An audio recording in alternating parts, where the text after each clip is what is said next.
گر کر پل بھر کو ان کو سیدھا کر دیتی مگر وہ پھر سے مڑ جاتی، جس طرح ابھی ابھی بوند کے گرنے کے بعد سیدھی ہوئی تھی۔ اس کا فون بج اٹھا تھا۔ ہوٹ کی جیبوں میں دونوں ہاتھ پھنسائے اس سے ایک باہر نکالا اور ٹراؤزر کی پاکٹ کی طرف اسے بڑھا دیا۔ برہان کا چہرہ اور اس کا نمبر اس کے سیل فون کی اسکرین پر روشن تھا۔ وہ روشن زیادہ تب لگا جب بجلی کڑکی تھی۔ ہاں بولو، اس نے اطراف میں نظریں گھماتے ہوئے استفسار کیا۔ ینگسٹر یہاں موجود تھے اور اپنے طرز کے مطابق بارش کو انجوائے کر رہے تھے۔ کیا بنا؟ اس سوال پر ایک پراسرار مسکان ایبک کے لبوں پر ٹھہری تھی۔ اس نے آسمان کی جانب نگاہ اٹھائی۔ ایسا کرنے سے کتنا ہی پانی تھا جو اس کی کھلی آنکھوں میں جمع ہو گیا تھا۔ ایک بار پھر سے وہ گہرائیوں میں تھا، سمندر کی گہرائیوں۔ ایبک کچھ ادھورا نہیں چھوڑتا۔ اس کی آواز مسافتیں طے کرنے کے بعد کسی کی کھڑکی میں داخل ہوئی اور وہاں سے اس کے کانوں میں جا بیٹھی۔ وہ فرنچ ونڈو کے پاس کرسی رکھے بیٹھی تھی۔ کرسی ٹیڑھی رکھی تھی اور وہ اس کے ہتھے پر کونی ٹکائے اس پر ٹھوڑی کو گرائے عمیق سوچ میں گم تھی۔ کھڑکی کے شیشے برابر تھے اور ان پر پانی لائنیں بناتا ہوا نیچے کی اور سرک رہا تھا۔ السلام علیکم، میں سلطان ہوں، سلطان مزاری۔ اسے شیشے سے سلائیڈ ہوتے پانی کی ایک لائن میں پچھلے ہفتے کے مناظر نظر آنے لگے، جن میں ایک ہنستا مسکراتا ہوا انسان دکھائی پڑ رہا تھا۔ اس نے سفید پینٹ کے ساتھ سی گرین ہوڈ والی جرسی پہنی ہوئی تھی، جس کا ہوڈ اس کے سر پر تھا اور منہ پر ماسک۔ سوری، پر میں نے آپ کو پہچانا نہیں۔ وہ پانی کی لائن سلو موشن میں سرکنے لگی تھی۔ اس میں صاف نظر آ رہا تھا کہ یہ وہی گراؤنڈ ہے جہاں سے ابھی وہ بھاگ کر آئی ہے۔ بس فرق اتنا تھا کہ وہ ٹھنڈی میٹھی دھوپ سے گھرا تھا اور گھاس ہیروں کی مانند اس دھوپ میں چمک رہی تھی۔ ویل، آپ تیسری انسان ہیں جو مجھ سے یہ بات کہہ رہی ہیں۔ مس، اس نے قدرے آگے جھک کر گلے میں پہنے اس کے کارڈ کو آنکھیں سکیڑ کر دیکھا اور پھر پیچھے ہو گیا۔ مس انیشا غفور، نائس نیم۔ انیشا، جو آسمان کو کینوس پر اتار رہی تھی، ماتھے پر بل ڈال کر بولی، آپ کو مجھ سے کیا کام ہے؟ وہ دیکھ رہی تھی کہ سامنے کھڑا انسان ماسک کو نیچے سرکاتے ہوئے ہنس رہا تھا۔ اس نے جیسے ہی ماسک اتارا تھا وہ لمحہ بھر کو مبہوت ہو گئی تھی۔ مشرق اور مغرب دونوں اس کے سامنے تھے اور کیا لاجواب انداز میں تھے۔ کوئی مرد اتنا بھی اچھا ہو سکتا ہے؟ اس نے دل میں سوچا اور پھر اس کو جھٹک دیا۔ آئی تھنک ایک پینٹر کے پاس انسان اس لیے ہی آ سکتا ہے کہ وہ کچھ بنوا سکے۔ میں یہاں پر 2 لوگوں سے آلریڈی پوچھ چکا ہوں۔ جھوٹ، لیکن وہ دونوں ہی مجھے انکار کر چکے ہیں۔ آپ آخری امید ہے میرا پورٹریٹ بنائیں گی؟ میں آپ کو آپ کی خواہش کے مطابق معاوضہ دوں گا۔ اس کے ایکسنٹ میں بھی مغربی ٹچ تھا۔ وہ شانے بھی ویسے ہی ہلا رہا تھا اور لفظوں کو بھی اسی طرح نکال رہا تھا، لیکن وہ اردو اچھی اور صاف بول رہا تھا۔ انیشا نہ کرنا چاہتی تھی لیکن اس سے ہو نہ سکا۔ 4 سٹنگز میں مکمل ہوگی پینٹنگ۔ آپ کو وقت پر یہاں آنا ہوگا۔ پیمنٹ رہنے دیں۔ پینٹنگ میرا شوق ہے اور اس شوق کی کوئی قیمت نہیں ہے۔ وہ اس کی بات سن کر متاثر ہوا تھا۔ بھویں اچکا گیا۔ یہاں سے اس کی پہلی سٹنگ شروع ہوئی تھی۔ یہاں ہی پہلی بار اس کی آنکھوں کو بناتے ہوئے انیشا کا دل دھڑکا تھا، جس طرح آج دھڑکا تھا۔ اسے جھٹ سے آنکھیں موندیں۔ پانی کی وہ لہر جو ہفتے قبل کے مناظر لے کر رک گئی تھی، لمحے کے 1000ویں حصے میں سرک گئی۔ شاید اسے بھی لڑکی کے ارتکاز کے ٹوٹنے کا انتظار تھا۔ ارتکاز ٹوٹا، ماضی چھوٹا، دل روٹھا اور دھڑکنوں نے بھی اعلان جنگ کر دیا۔ کھلا اعلان جنگ۔ آپ بے فکر ہو جائیں۔ شراحیل آج تک نہیں ہارا تو آگے کیسے ہارے گا؟ اس کیس کا فیصلہ آپ کے ہی حق میں ہوگا، یقین رکھیں۔ وہ اپنے کسی کلائنٹ کو تسلی دیتے ہوئے انہیں رخصت کر رہا تھا۔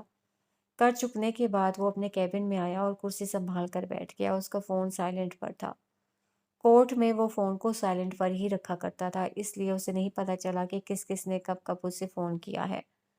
اب سیل فون آنکھوں کے سامنے کیا تو سب سے زیادہ الاف کی کالز دیکھ کر وہ فون کو میز پر پٹک گیا تھا۔ اس واقعہ کے بعد آج 11واں دن تھا وہ ان کی طرف گیا تھا اور نہ ہی اس نے الاف سے کانٹیکٹ رکھا تھا۔ ایسا نہیں تھا کہ وہ بزدل تھا یا الاف کے انکشاف نے اسے خوف زدہ کر دیا تھا۔ وہ اس سے خفا تھا، بے حد خفا۔ اگر وہ مافیا گروہ کی ممبر بھی نکلتی تب بھی وہ اس سے نہ ڈرتا۔ ڈرنے کی بات ہی نہیں تھی۔ بات تھی تو فقط اعتبار کی جو الاف نے اس پر نہیں کیا تھا، اور یہی دکھ تھا جو اسے پچھلے 11 دنوں سے کھائے چلا جا رہا تھا۔ وہ خاموش اور سنجیدہ ہو گیا تھا، اتنا زیادہ کہ اب اسے لگنے لگا تھا وہ ہمیشہ ایسا ہی رہے گا، چپ چپ اور سب سے خفا خفا۔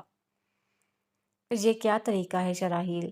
وہ اس کے کیبن میں آندھی طوفان کی طرح داخل ہوئی تھی۔ دروازہ بند ہونے سے قبل شراحیل نے باہر 2 گارڈز کو دیکھا جو شاید اس کے لیے تعینات کیے گئے تھے۔ وہ اپنا بیگ کرسی پر رکھ کر دونوں ہاتھ میز پر جمائے کھڑی ہو گئی۔ کیوں غائب ہو رہے ہو؟ ممی پریشان ہے، ڈیڈی کو فکر ہو گئی ہے، اور اس کی بات ختم ہونے سے قبل ہی وہ اسے درمیان میں ٹوک گیا۔ انداز سرد اور نپت اللہ سا تھا۔ اور تم؟ اپنے بارے میں کہ تمہارا کیا خیال ہے؟ وہ چونک گئی۔ شیرز کے پیچھے چھپی آنکھوں کے ساتھ وہ سیدھی ہوئی۔ کیا مطلب؟ شراحیل نے ہاتھوں کو باہم پھنسایا اور سابقہ انداز میں بولا، مانو اس نے برف کی دکان لگانی ہو۔ اس کا ہر لفظ کمرے میں برف کی مانند ہی تو اکٹھا ہو رہا تھا۔ مطلب یہ کہ میرا کچھ دن چھپنا تمہارے گھر والوں کو اتنا کھل رہا ہے؟ اور اس کا کیا جو تم نے کیا؟ تم نے بھی تو خود کو چھپا کر رکھا تھا نا، وہ بھی بے تحاشا سالوں سے۔ اور وہ جو یہ سمجھی تھی شراحیل ڈر کر منظر عام سے غائب ہوا ہے، اپنی بے وقوفی پر سر جھٹک کر رہ گئی۔ کیسے بھول سکتی تھی کہ سامنے بیٹھا انسان کیسے کیسے گنڈوں اور انسانوں کو ڈیل کرتا ہے؟ وہ بھلا کیوں کر اس بات سے خوفزدہ ہو کر خود کو مخفی کرے گا؟ سلیشی، تم مجھ سے خفا ہو؟ اس نے گہرا سانس بھر کر دریافت کیا، حالانکہ اس سوال کی کوئی تک نہیں تھی۔ شراحیل چند ثانیے اسے تکتا رہا۔ اس کی نظروں کا مفہوم تھا، اب بھی پوچھنے کی ضرورت ہے؟ اچھا۔ اس نے آنکھیں بند کر کے کھولیں اور توقف کے بعد بولی، اچھا ٹھیک ہے، آئی ایم سوری، غلطی ہو گئی مجھ سے۔ تم سب سے یہ بات چھپائی، یقین کرو ممی کو، ڈیڈ کو، سمر بھائی کو، سب کو تعویلیں دے دے کر میں تھک چکی ہوں، معافیاں مانگ کر تھک چکی ہوں، تم تو مجھ سے ناراض نہ ہو۔ اور اس نے ایسے کہا تھا کہ مزید ایک ہفتہ کا بائیکاٹ سوچنے والا شراحیل منٹوں میں موم ہوا۔ اس کے چہرے پر غصہ تھا اور وہ اس پر پھٹنا چاہتا تھا۔ پلیز۔ کبھی وہ اسے مناتا تھا اور وہ مان کے نہ دیتی تھی، آج وہ اسے منا رہی تھی تو وہ چٹکیوں میں مان گیا تھا۔ محبت شاید اسی چیز کا نام ہے۔ تم ہمیشہ میری نرمی کا ناجائز فائدہ اٹھاتی ہو الاف، تم مجھے تھکا دیتی ہو۔ اور اس کی بات سے الاف کو لگا وہ واقعی ایسا کر دیتی ہے۔ وہ دو ٹوک ہے، ضدی ہے، من مانیاں کرنے والی ہے، مگر وہ کبھی دل دکھانے والی تو نہیں تھی۔ شاید کسی اور کے لیے نہیں تھی، شراحیل کے لیے بن چکی تھی۔ کون جانتا تھا کہ اب وہ کب تک اور کہاں کہاں اس کا دل دکھاتی ہے؟ کون جانتا تھا؟ سوری کر تو رہی ہوں، اب زیادہ چڑھو نہیں، چلو اٹھو کہیں چلتے ہیں۔ شراحیل نے گھڑی میں وقت دیکھا اور پھر اس کی جانب۔ اس وقت ممکن نہیں، میں بزی ہوں۔ وہ دراز کھول کر کوئی فائل ڈھونڈنے لگ گیا تھا اور وہ سچ کہہ رہا تھا، یہ واقعی اس کے کام کا وقت تھا۔ الاف نے دوبارہ میز پر دونوں ہاتھ رکھے اور تھوڑا سا جھک کر کھردرے لہجے میں بولی، مسٹر شراحیل پاشا، آپ اپنی بات پر قائم ہیں؟ دراز میں فائل ڈھونڈتے شراحیل نے سر اٹھا کر اسے دیکھا جو بھویں اچکائے کھڑی تھی۔ پھر اس نے آواز کے ساتھ دراز کو بند کیا اور کھڑا ہو گیا۔ چلے محترمہ، خرید رکھا ہے آپ نے ہمیں، حکم عدولی کا تو سوال ہی پیدا نہیں ہوتا۔ وہ گاڑی کی چابی اٹھاتے ہوئے دروازے کی طرف آ رہا تھا۔ الاف اس کے پھولے سے چہرے کو دیکھ کر مسکرا دی۔ یہ گارڈز ہمارے ساتھ نہیں جائیں گے، مجھے ان سے چھٹکارا چاہیے۔ اس نے دروازے کی نوک پر ہاتھ رکھ کر مڑ کر اسے شوقی نظروں سے دیکھا۔ اس کی نظریں کہہ رہی تھیں، یعنی یہاں پر بھی میں استعمال ہوا ہوں تو ہے مجھ پر۔ وہ شانے اچکا کر اس کے پیچھے چل دی۔ وہاں سے خاصی دور، بہت بہت دور، سمر ہاتھوں میں فائلز تھامے تیز قدموں کے ساتھ ایک کمرے میں داخل ہوا، وہاں جہاں باقی کے چند سینئرز بھی بیٹھے ہوئے تھے۔ اغوا کار کی ایک تصویر کی کئی کاپیز بورڈ پر چسپاں تھیں۔ اس کے بارے میں معلومات سلائیڈز پر چل رہی تھیں جنہیں انویسٹیگیٹر بڑے تحمل کے ساتھ میز کے ارد گرد بیٹھے افسروں کو دے رہا تھا۔ ڈپٹی کمشنر یاور بھی وہاں موجود تھا۔ اس لڑکے کا تعلق بغداد سے ہے۔ وہ آدمی جو کچھ بتا رہا تھا وہ آلریڈی ان فائلز میں درج تھا جن کی کاپیز سب کے آگے رکھی ہوئی تھی۔ سمر نے فائل کے صفحے پلٹائے اور نگاہ اٹھا کر سلائیڈز کے آگے کھڑے بندے کو دیکھنے لگا جو مزید کہہ رہا تھا، اس کی بہن اور ایک گرل فرینڈ تھی۔ اس انسان نے اپنے نام کے ساتھ تمام ہسٹری کو ہر جگہ سے مٹایا ہوا ہے۔ اس لیے اس بارے میں ابھی خاطر ہوا معلوم نہیں ہوا ہے۔ بہن کے بارے میں پتہ چلا ہے کہ وہ قدرتی موت مری تھی، لیکن ہاں جو اس کی گرل فرینڈ تھی اسے قتل کیا گیا تھا، یہی کوئی 2018 میں۔ معلومات کے حساب سے وہ 2015 میں پاکستان آیا تھا۔ یہاں پر پی سی میں اس نے چند دن گزارے، اس کے بعد وہ ایک مہمان کی حیثیت سے مارگلا کے قریب بنے فلیٹس میں سے ایک میں 3 دن مزید رہا تھا، پھر وہ واپس بیجنگ چلا گیا تھا۔ لیکن 2017 میں وہ واپس آیا اور پورے 1 سال پاکستان رہا۔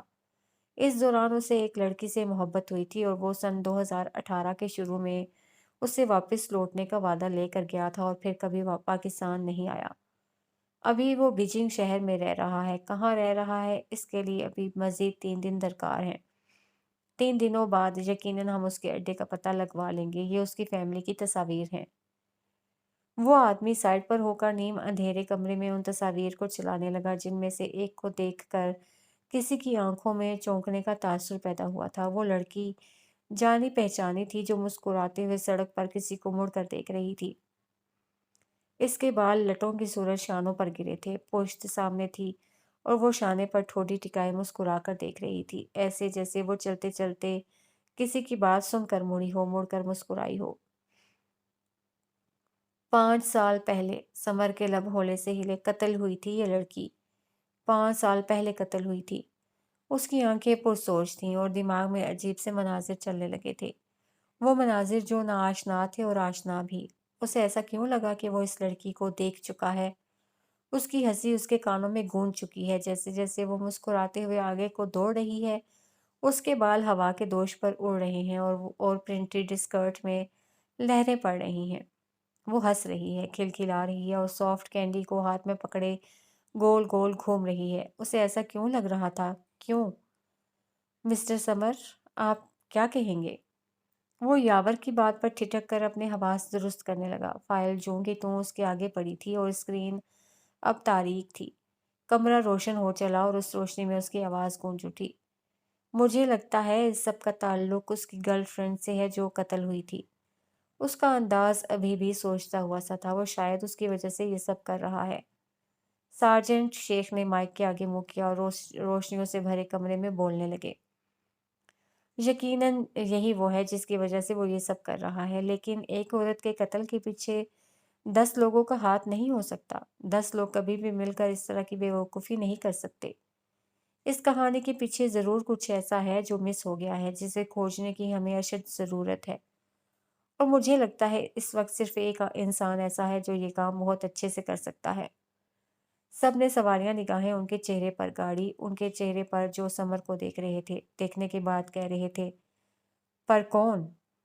سب کے مشترکہ سوال پر انہوں نے یک لفظی جواب دیا، وہ جواب جو سمر کو متحیر کر گیا۔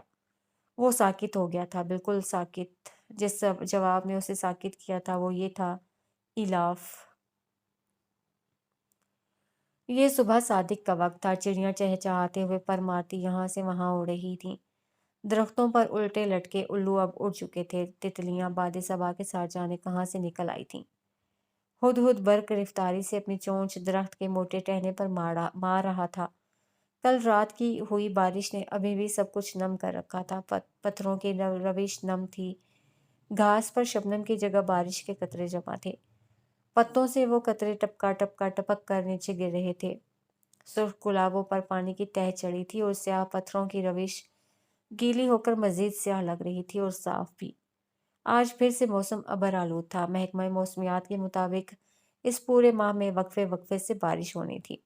یہ اگست کے اوائل دن تھے اور ان اوائل دنوں کی ہی ایک صبح تھی جب وہ جاگنگ ٹریک پر دوڑ رہا تھا۔ اس نے کاہی رنگ کا جاگنگ سوٹ پہن رکھا تھا، وہی ٹراؤزر اور ہڈ، لیکن آج فرق یہ تھا کہ اس نے ماسک نہیں لگایا ہوا تھا۔ ہاں، بازو کوہنیوں تک ضرور فولڈ تھے، لیکن تبھی اس کی سیاہ ایپل گھڑی چمکتی ہوئی نظر آ رہی تھی۔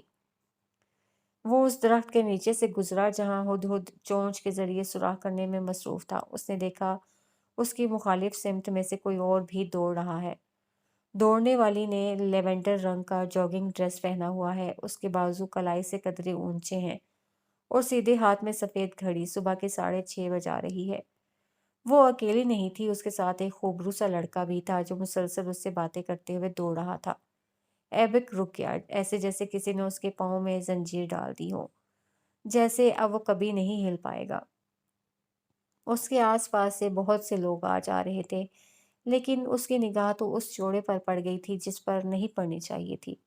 نگاہ کی بات تھی، یہ کہانی نگاہ پر ہی مشتمل تھی، نگاہ جو محبت بھی رکھتی ہے اور حسد بھی، جس میں لالچ بھی ہوتی ہے اور غرض بھی، جو پہچانتی بھی ہے اور انجان بھی ہے، نگاہ جو دعا دے سکتی ہے اور بد دعا بھی، جو قبر تک بھی لے جا سکتی ہے اور رشک بھی کر سکتی ہے۔ ایک نگاہ، فقط ایک نگاہ۔ وہ جب بھی تمہیں نظر آئے تو اسے دل کا حال بتا دینا، جانتے ہو نا، حال دل دیر سے بیان کرنا کتنا نقصان دیتا ہے۔ ایبک کو نہیں پتہ چلا تھا کہ اس نے کب جیب میں سے ماسک نکال کر چہرے پر لگایا۔ وہ تو بس کسی ٹرانس میں اس جوڑے کو خود کے قریب آتا دیکھ رہا تھا۔ اس کی نظر تھی بھی کہاں ان دونوں پر، وہ تو فقط اسے دیکھ رہا تھا جسے دیکھنے کا اس نے فی الحال تصور نہیں کیا تھا۔ کیا وہ ایبک سلطان کو قبول کر لے گی؟ ہوا چلی تھی، ہوا کے ساتھ اس کی خوشبو بھی اڑ کر آئی اور اس کے گرد ہالہ بنا گئی، اندیکھا ہالہ، اندیکھی قید۔ ایبک نے گہرا سانس لیا، جو ہی اس کی خوشبو اندر گھلی دل کی رفتار بڑھنے لگی، اس کی کلائی میں پہنی گھڑی ہارٹ ریٹ بڑھنے کا ساؤنڈ دے رہی تھی۔ کیا ایبک سلطان اس قابل ہے کہ اسے انکار کیا جائے؟ بدھو ہو تم۔ وہ اس کے بالکل نزدیک آ گئی۔ ہدہد ابھی تک درخت کے ٹہنے میں سوراخ کر رہا تھا۔ اس کے عقب میں درخت تھا اور درخت کے پیچھے تاحد نگاہ پھیلا سبزہ۔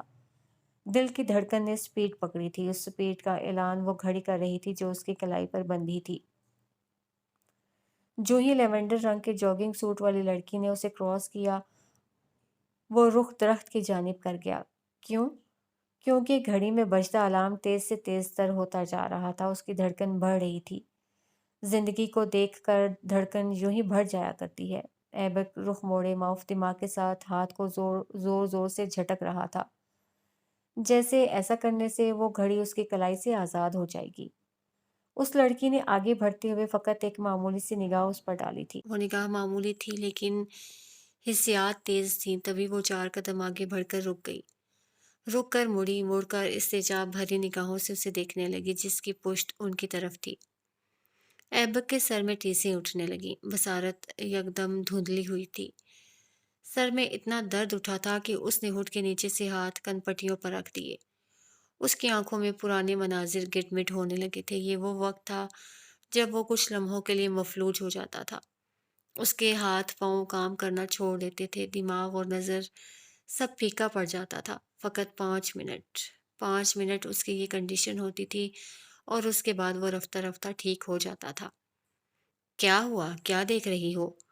شراحیل کی آواز پر اس نے گردن واپس موڑ کر اسے دیکھا۔ اس کی آنکھوں میں اچنبھا تھا۔ وہ اسی اچنبھے پن سے واپس شراحیل کے قریب پہنچی اور پرسوچ انداز میں بولی، مجھے ایسا لگ رہا ہے جیسے میں اس انسان کو دیکھ چکی ہوں، اس کی آنکھیں تھوڑی جانی پہچانی سی ہیں۔ اور شراحیل اس کی بات پر کہکہا لگا گیا تھا۔ صبح کا پر نور منظر طلوع سورج کی وجہ سے زائل ہونے لگا تھا۔ سورج کی باریک سی کرنیں سونے کی تاروں کے مانند زمین پر بچھنے لگی تھیں۔ ان تاروں پر ہی پاؤں رکھتے ہوئے وہ دونوں واپس دوڑنے لگے، دوڑتے دوڑتے ہی آپس میں ہم کلام ہوئے۔ کم آن، دنیا میں ہزاروں لوگوں کی آنکھیں ایک جیسی ہوتی ہیں، اب چلو۔ اور وہ ایک نگاہ پھر سے پیچھے موڑ کر آگے بڑھ گئی تھی، جیسے 9 سال پہلے بڑھی تھی۔ تب بھی اس نے اسے نہیں دیکھا تھا اور آج بھی وہ اسے نظر انداز کر گئی تھی۔ اسے جو دونوں ہاتھ کنپٹیوں پر رکھے اپنے گھٹنے کچی زمین پر ٹکا رہا تھا۔ اس کا درد زور پکڑ رہا تھا، اتنا زیادہ کہ اسے لگا ابھی اس کا سر چاک ہو جائے گا۔ وہ درخت کے ٹہنے کے ساتھ ٹک گیا تھا، اس کا تنفس تیز تھا، اتنا تیز کہ وہ سانس کے مریضوں کی طرح ہانپنے لگا تھا۔ تھوڑے سے فاصلے پر گھاس کے کتے پر ایک لڑکا ورزش کر رہا تھا۔ وہ جیسے ہی دونوں ہاتھ پاؤں پر جو لگانے کے لیے جھکا، اسے درخت کے ٹہنے کے ساتھ کوئی نظر آیا تھا۔ اس انسان کی حالت بتا رہی تھی کہ وہ ٹھیک نہیں ہے۔ تبھی وہ لڑکا بھاگتا ہوا اس کے پاس آیا اور شانے سے اسے ہلا کر پوچھنے لگا، برو، کیا ہوا تمہیں؟ کیا ہو رہا ہے؟ وہ اس کا ہوڈ اور ماسک نیچے کر چکا تھا۔ ایبک نے گہری طویل سانس بھری اور لبوں کو ہولے سے جنبش دی۔ پانی۔ وہ لڑکا سر ہلاتے ہوئے دوڑ کر اپنے سامان میں سے پانی کی بوتل لایا اور اس کا ڈھکن کھول کر اس انجان لڑکے کے منہ سے لگا دیا۔ آدھا پانی اس کے حلق میں جا رہا تھا اور آدھا گر رہا تھا۔ اس نے ہاتھ کن پٹیوں پر سے ہٹائے، درد کی شدت کم ہوئی تھی۔ 5 منٹ کی قیامت ختم ہوئی، وہ واپس نارمل ہونے لگا۔ برو، آر یو اوکے ناؤ؟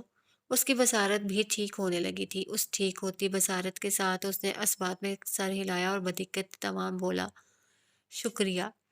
اس لڑکے کی تسلی نہیں ہوئی تھی، وہ انجان تھا لیکن شاید جذبہ خدمت اس میں کوٹ کوٹ کر بھرا تھا۔ تبھی وہ اصرار کرتے ہوئے کہنے لگا، ہاسپٹل چلتے ہیں، ڈاکٹر کو دکھانا مناسب رہے گا۔ وہ نارمل ہو گیا تھا۔ اس نے نفی میں سر ہلا کر ہلکے سے مسکراتے ہوئے سے کہا، جس کی آنکھوں میں تفکر تھا، کیوں تھا یہ شاید میں آپ کو بتا چکی ہوں، سو ضرورت نہیں ہے دوبارہ ریپیٹ کرنے کی، رائٹ؟ نہیں، بہت شکریہ، ایم فائن ناؤ۔ اس کی تسلی پر وہ لڑکا وہاں سے چلا گیا تھا۔ ایبک نے اس کے جاتے ہی آنکھیں بند کی۔ خوشبو کا حالہ ابھی بھی اسے اپنی لپیٹ میں لیے ہوئے تھا۔ اس نے ایک بار پھر سے گہری سانس بھری تھی۔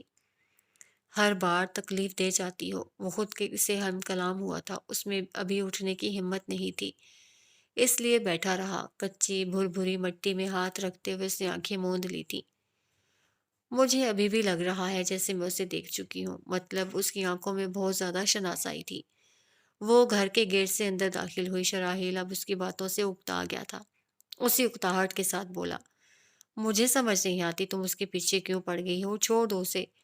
اس کے انداز سے صاف جھلکتا تھا کہ وہ جیلس ہو چکا ہے۔ الاف چیلسی کی بو محسوس کر کے یکدم ٹھٹکی۔ اس کے ساتھ لاؤنج کو عبور کرتے ہوئے وہ کہہ رہی تھی، کرنا تو یہی پڑے گا، چلو چھوڑ دیا اسے، یہ بتاؤ مجھے آفس ڈراپ کر دو گے؟ سیڑھیاں چڑھنے سے پہلے اس نے پوچھا تھا۔ شراحیل نے مسکراتے ہوئے اس کی طرف دیکھا، پہلے انکار کیا ہے کبھی؟ وہ مسکرا کر سر جھٹکتے ہوئے اپنے کمرے میں آ گئی۔ شیشے کے سامنے وہ بالوں کو برو ڈرائر کر رہی تھی جب اچانک سے وہی آنکھیں اس کے دماغ میں آئی تھیں۔ آنکھوں کے ساتھ ماسک، ماسک کے ساتھ ہوڈ اور ہوڈ کے ساتھ۔ وہ یکدم چلتی مشین پھینک کر مڑی۔ اس کا دل 120 کی رفتار سے دوڑنے لگا تھا۔ وہ بھاگتی ہوئی اسٹڈی روم میں داخل ہوئی۔ دروازہ بند کرتے ہی وہ میز پر ہاتھ مارنے لگی جہاں ڈھیر سارے کاغذات رکھے ہوئے تھے، جن میں پمفلیٹس، ہوسٹیجز کی تصاویر، زمین ذات کے لفظوں کی ریکارڈنگ اور اس کی تصویر بھی شامل تھی۔ وہ جلدی جلدی ان ڈھیر سارے کاغذات کو الٹ پلٹ کر کے دیکھ رہی تھی۔